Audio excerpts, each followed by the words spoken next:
Okay, Mike, nice to see you again. Hi, Tony. Good to see you. So, uh, well, what's new? It's There are a lot of subjects I wanted to discuss with you, but the war in the Middle East just broke in. So, Yeah, I guess that will be the first thing that kind of. yeah.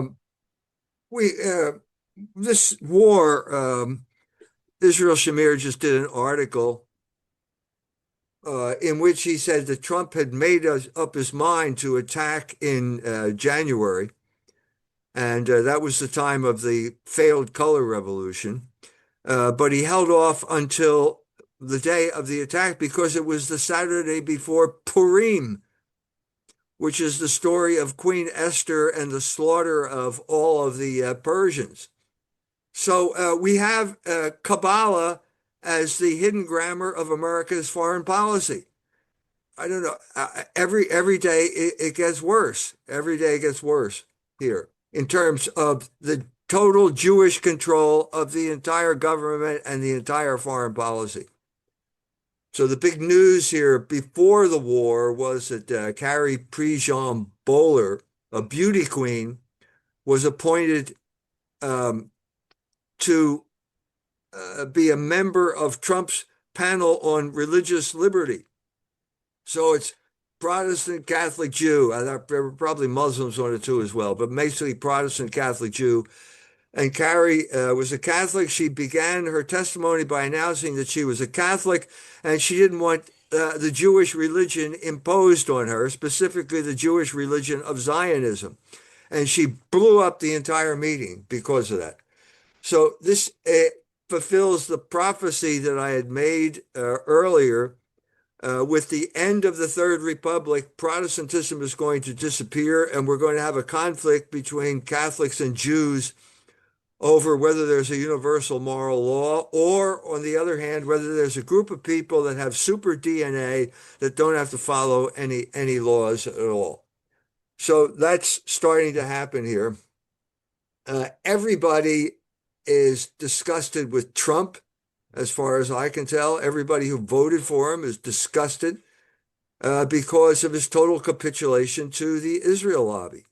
It's total capitulation. And not only that, we American troops are now uh, showing that they have adopted not only Israeli interests, but Israeli tactics. So now we are involved in the slaughter of innocent people. The United States, now I don't know whether it was Israel or the United States, but one of the casualties, they killed 64 girls in an attack on a school in Tehran, girls' school, girls between the age of 6 and 12. Killed the entire school. Yeah. Another thing that happened is that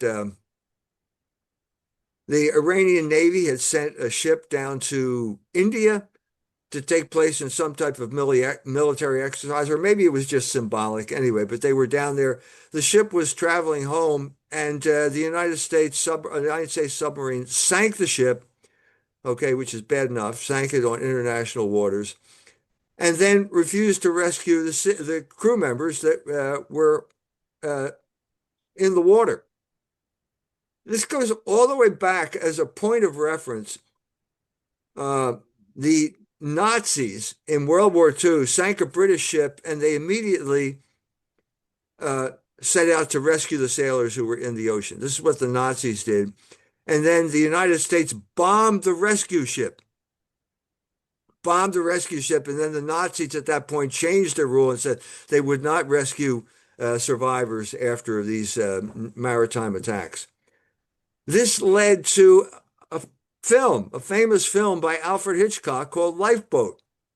And it's about basically the Nazi submarine captain sinks an American ship, and the survivors are all in a lifeboat, and then suddenly the Nazi captain of the submarine is in the water and needs to be rescued. And so there's a big debate, a little bit of a debate, like, should we bring this guy in or not? And so they bring him in, and then there's this whole debate about how are we different than Nazis? That's pretty much the debate of this movie. How are we different? Are we different than Nazis? I think it was spawned by that incident, the Lacondaire incident that I just mentioned. Are we different than Nazis? If we behave like this, are we any different than Nazis? Now, back then, that was 1941, 42. That's Alfred Hitchcock, Hollywood, and so on and so forth. There was actually public debate. There's no public debate. You have a war criminal like Hegseth who rejoices in death, no matter who does. This is a total barbarian. And the reason, the hidden grammar of his barbarism is Zionism, specifically the reading of the Old Testament, where I'm Gideon and they are Amalek. This is exactly what Netanyahu is telling his people now on Purim, now that we're attacking the Persians. And there are apparently 80 commanders at various bases in the Middle East who are all fundamentalist Christian Zionists who are preaching this to the troops, that the Iranians are Amalek and we can do whatever we want. This is total Zionist Jewish barbarism being imposed on the American military. Yeah, well, if you are talking about Hegseth, one of his statements was was very telling, because he said that the Iranian, military programs, that they are like a gun pointed to America's head. So the question everybody asks was, what's America's head doing in the Middle East, in Yes, the Persian Gulf? yes. Okay. I've told my Iranian friends many times, it's your fault because you put your country in the middle of all those American military bases. Why did you do that? Yeah, but on the other hand, the first thing that got through my mind was Sleepy Joe would never do such a move. I sincerely doubt that Biden would have done this. Well, So we are back. What? the Democrats arranged an agreement. Yeah. The JCPOA, they arranged an agreement, and it was Trump who tore up the agreement. Yeah. So I think that it was there from the beginning. I mean, you talked about the fall of the Third Republic. It's not only the Republic; it's the world order. Actually, it was like a duopoly. You had Washington and Moscow that ruled the world, and there were their satellites. The American Yes, satellites were known as the West, and so all of that, I think, is going down. And you're the right. Trump, yeah, and Trump, according to his actions,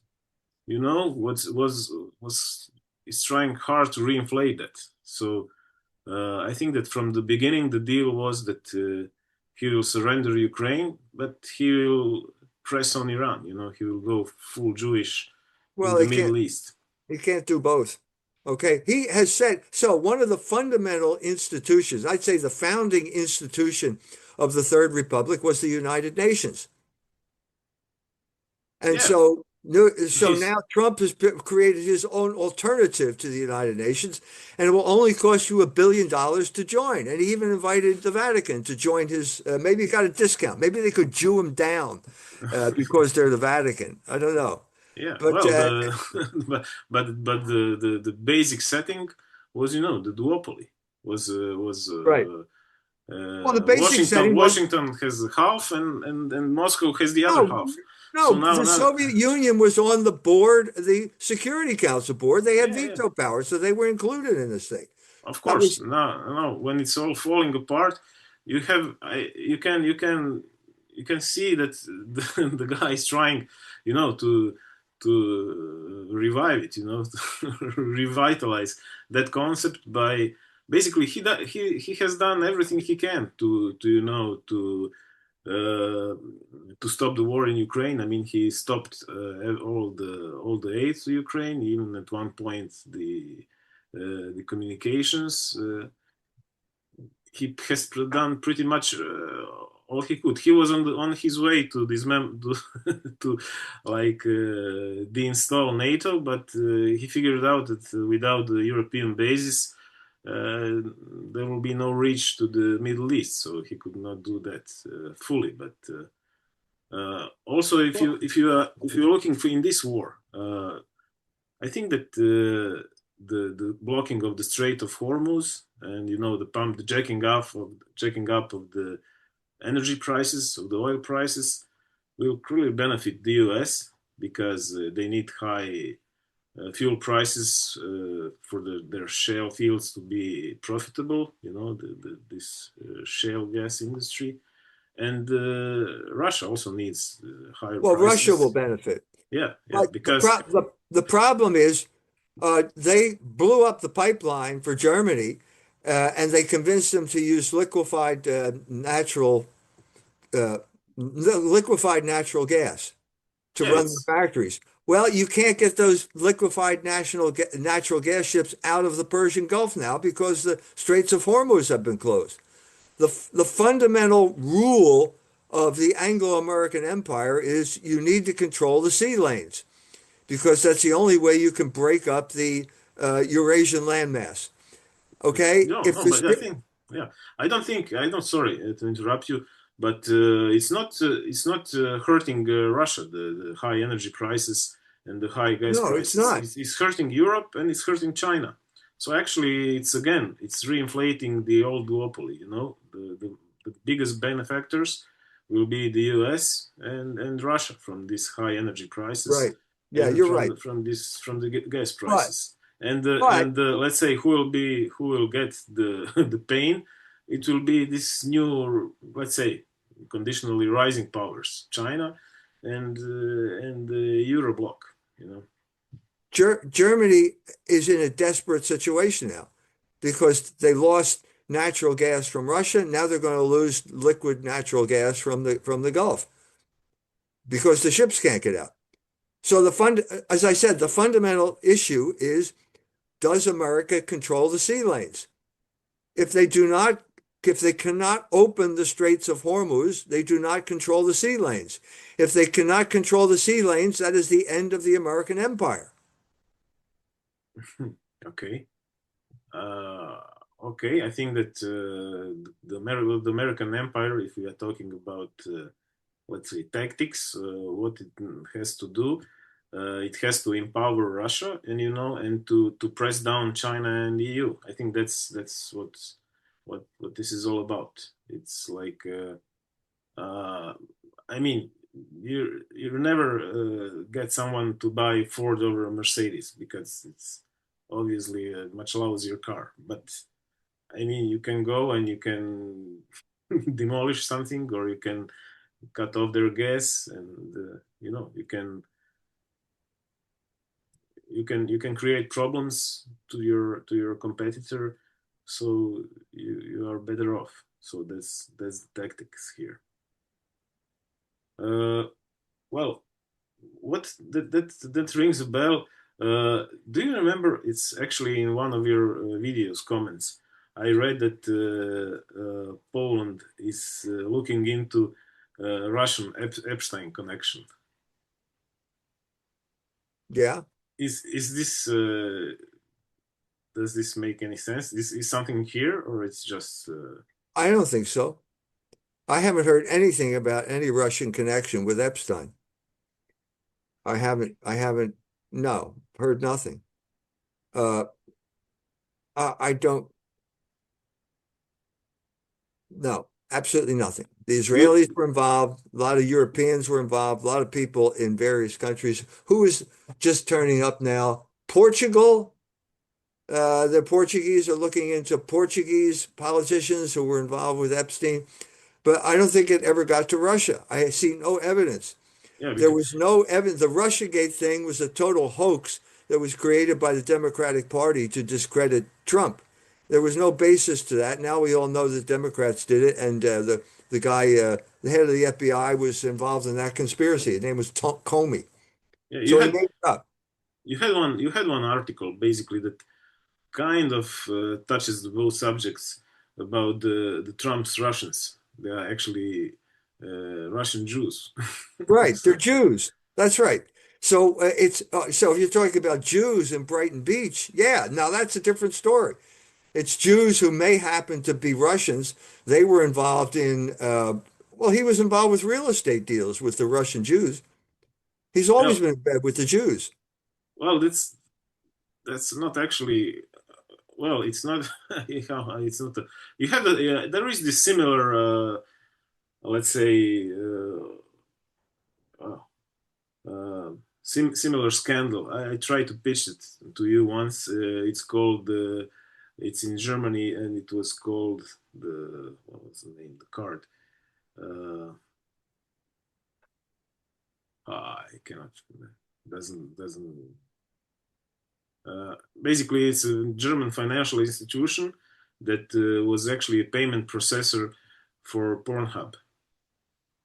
Okay, okay. So Yeah. the American like big porn industry giant had this firm in Germany that was processing payments for him, and it was a wire card. It was ended up like being the top German IT company. Blah blah. This is the German way into the IT and here and there. It ended up as a huge scandal. The German newspapers wrote about it as like the biggest financial scandal in Germany since the Second War. It may be even bigger. And what's funny, you have the Wirecard scandal actually connects the Pornhub on one side and the Wagner Group on the other side, and some CFO. You mean Prigozhin's group? Yeah, Prigozhin's group? yeah. Even the CFO of the operation was some kind of the son of some Holocaust survivor or something. His dad was a famous Nazi camp survivor. So it was actually another kind of another situation like the one that you described in this what is this West Beach or Brighton Beach. Brighton Beach, yes. Uh, so there are like there are like precedents. So could this be the same thing? I mean, the Iran looks pretty much betrayed for like a third or fourth, fifth time, uh, and it's kind of like some kind of a deal between to reinflate the Third Republic or like the world order Well, I of the Third no, Republic. I think there's if I think there is a financial angle to this, and I think it's the connection between Venezuela and Iran. What's the connection there? It's oil. And so he Paul Singer just picked up Citgo, the main driller oil company in Iran, in Venezuela, for pennies on the dollar because of insider trading. Uh, so that means their oil is now in our pocket. There was a meeting of oil executives in the White House. Tucker Carlson was there, and they said, we would love to have Iran. We're not much interested in Venezuela, but we'd love to have Iranian oil. If you put those two numbers together, I'd have to check this exactly. You're talking about trillions of dollars of reserves. Why are they desperate? Why these acts of desperation now? Because we have a $13 trillion debt that is unrepayable.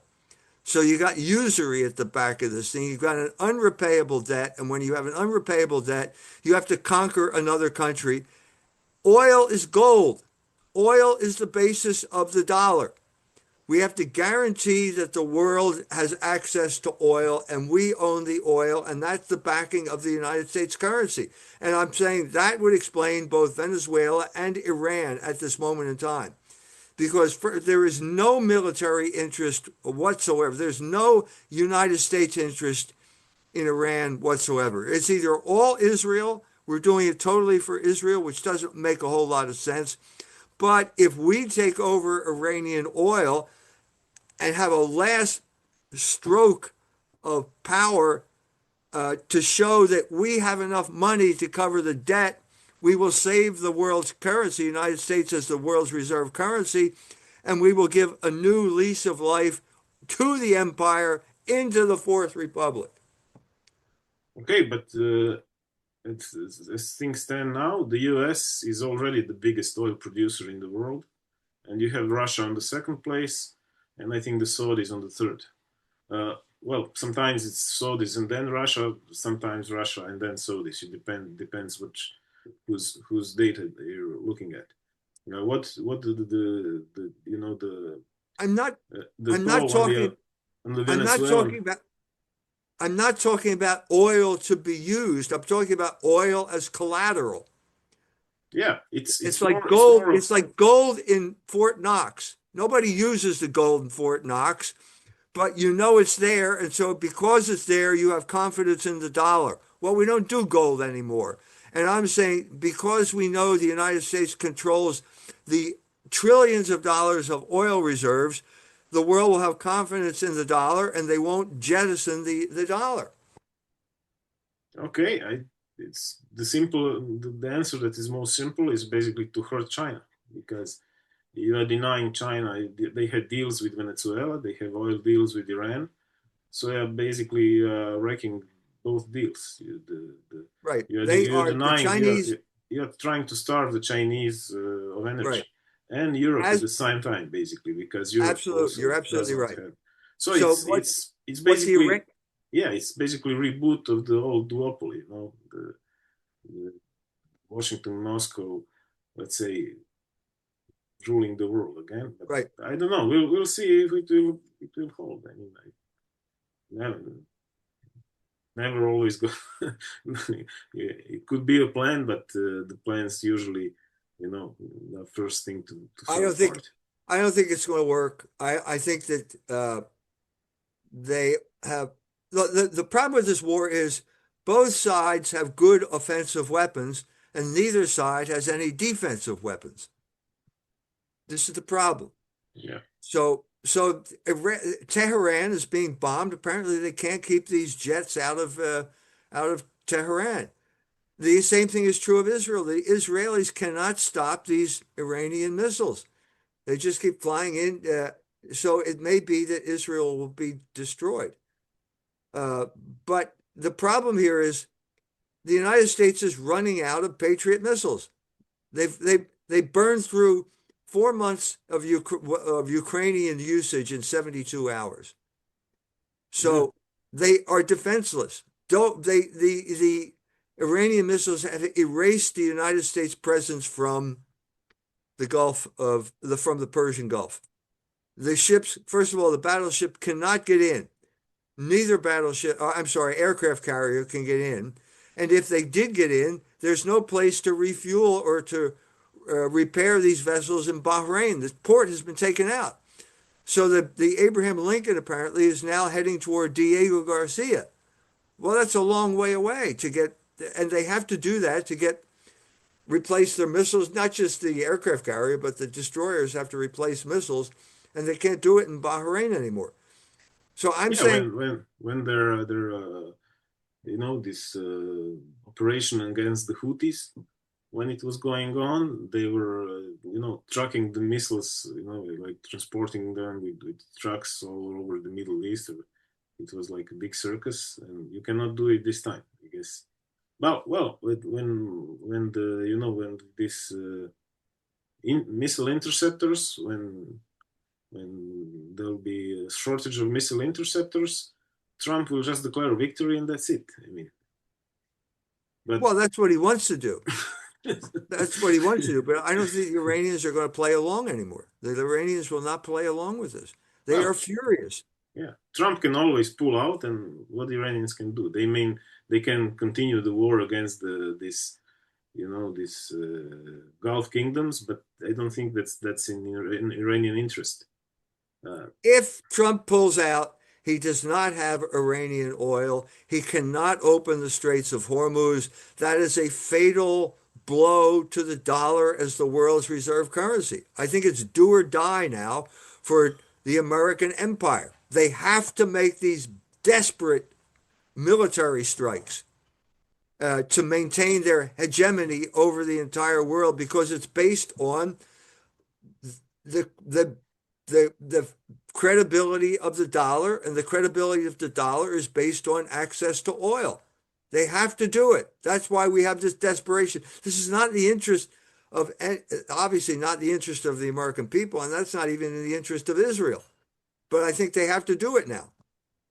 Or Well, he thinks he has to do it. I don't think he has to do it, but he thinks he has to do it. yeah, well, we'll see. I mean, if you look at this like a beauty competition, you have actually this very strong and powerful guy that's not that pretty, and then and there is someone prettier there, so he can always punch him in the face. And that how you win the beauty contest. So I think this is similar logic to this case too. I mean, you cannot outcompete this economically, but you can starve Europe and China. You can starve them out of energy, and you can complicate their They geopolitical have situation. they have to defeat Iran. They cannot do it, but they have to do it. They put himself in a situation where he has to defeat Iran and take control of their oil. Otherwise, he has failed. And if he has failed, the American empire has failed. This is the way I see it. It's do or die. If the straits are closed, that's the end of the American empire. If the straits are open, it's got a new lease on life.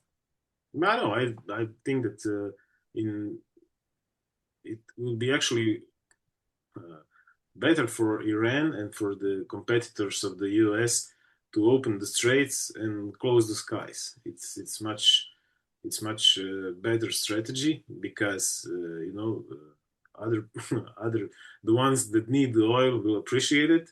America already has the oil. America actually benefits from high oil prices because of the shale industry. They need high oil prices to be profitable. And in the oil shortage, US and Russia are the big winners. I'm So I'm if you leave open, if you leave the Strait of Hormuz open and just close the skies over the Middle East, you don't have even to do any killings, and you don't have to kill anybody. You just have to deny air travel, and that's pretty much it. I mean, you have to, I think it's but technologically impossible to close the skies. But on both sides, neither side can control the air. Neither side. yes, it is. It is very possible. How? I mean, How? well, I'm talking about the civilian air travel. Well, you just said it. You just warn everybody that's closed, and it's closed. There is, I mean, just one rocket going to some airport. It means that the air travel is closed, No, or that just a means threat to do it. I'm saying that means the skies are open. If the rockets are getting through, no one has adequate air defense. Neither Iran nor Israel or the United States have adequate defensive missiles that can stop these hypersonic missiles. Or the Iranians can't even stop the jets from coming in. There may Yeah, be some Chinese guy said that the Iranians had Chinese intel 2.5 hours before the supreme leader was murdered. It took 2.5 hours for those jets to go from Israel to Tehran, and they knew it all along, and they got through, in spite of the Chinese radar telling them that it was coming. And so they just took ahead one of the high officials in Iran and just hanged him. The Iranians hanged him because he was a traitor and he was working for the Mossad. So that may play a role here as well. yeah. Well, we'll see how it plays out. Well, hopefully with as few victims as possible. I mean, I think that it's analogous to World War One, except that in World War One you had an offensive impasse because both sides had machine guns. That was state of the art. The tank had not been invented yet, and so there was a standoff. There was an impasse. Now I think you have a defensive impasse because neither side can secure the skies over his own country. I think that's where it stands now. Okay, well, we can pray for peace. That's people want. I mean, this that the number of death will be minimal and that it kind of ends quickly. Like there, before the Iran war started, there were like two more topics that I wanted to talk to you about, maybe, but I don't know if we have time. How do you stand? Do you have time? Is your thing going to shut down in 30 minutes? No, I have a license now. Okay. All right. Well, I got to get, yeah, I got time. Go ahead. What's your question? Yeah. So actually one is this Catholic Muslim alliance. It kind of gets this interesting twist in the Eurovision context. And the other point is the development in Serbia and what's going on with the Orthodox Church there. So maybe this will be shorter. So basically, you have these big protests in Serbia. It's just next to Croatia. You have a lot of people protesting the government.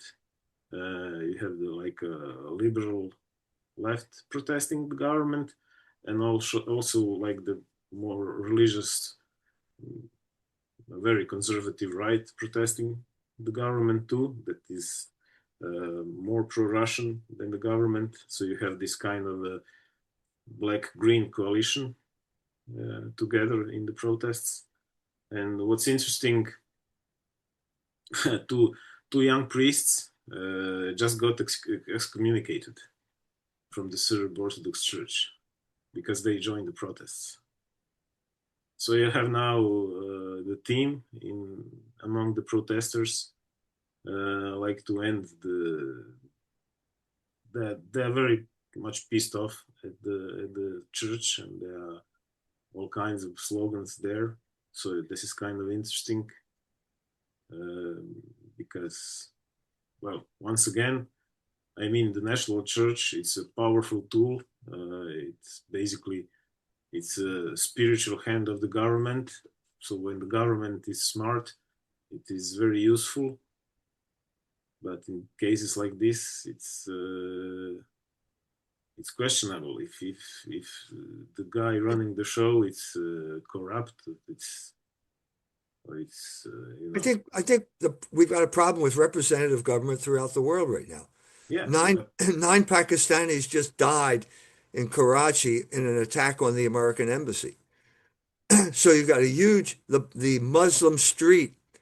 The ulama is outraged and ready to support the jihad, the calls to jihad from Iran. Yeah. But the In people, Pakistan, yeah, but the government, there is a big Shia group in Pakistan, but this is like more like telling of the relations between the government and the Orthodox Church, like more like a concept. That's this harmony of uniformity between the national interest and the morality and the church. You know, you have like right. a church. Well, the Orthodox churches have always supported the government. They're government churches. They're state churches. Why shouldn't they support the state? Okay, right? just yeah, but I mean, if the state is good, that actually works out pretty Right. fine because the state then is more powerful, it has this spiritual But dimension. But if the guy running the state, you know, it's questionable, then the whole thing gets you know. I'm saying throughout the world, the governments are not aligned with the people they claim to represent. Yeah. That's a problem throughout the world right now. Certainly, it's a problem in the United States of America. You got people, a Marine just got arrested in the Senate. He was saying, I don't want to die for Israel. This is the fundamental problem we have now throughout the world. We don't have representative government anymore. We have oligarchy because there's so much money up there that it can buy off the entire government. Yeah, I agree. Well, it's more in this case, it's more like media influence. You have like total media control. That's more about That's a real source of power more than money, maybe. And yeah, and the other story that's from Croatia, it's also interesting. So you have this Eurovision competition. So for some reason, for some strange reason, that's quite popular in Croatia and in all of Europe. Like it's a national contest to choose a song that will represent your country in this European song competition. So it's always kind of politicized, and it's always very very looked upon, and you have a lot of cheering going on, a lot of media attention. So what won this time's Croatian song contest was this song about there is actually one phenomenon. It's called Catholic tattoo. It's actually Croatian Catholic tattoo. It's this is like a phenomenon from the history when today's Bosnia and Herzegovina was conquered by the Ottomans. So it was the Islamic State of its age. It was a caliphate, basically, that imposed these laws on the land. But that empire also conquered Constantinople, and their leader, the caliph, or basically the sultan, was also the king of the Eastern Empire. So he was also the head of the Eastern Church. He was appointing the patriarch. So why I'm saying all of this?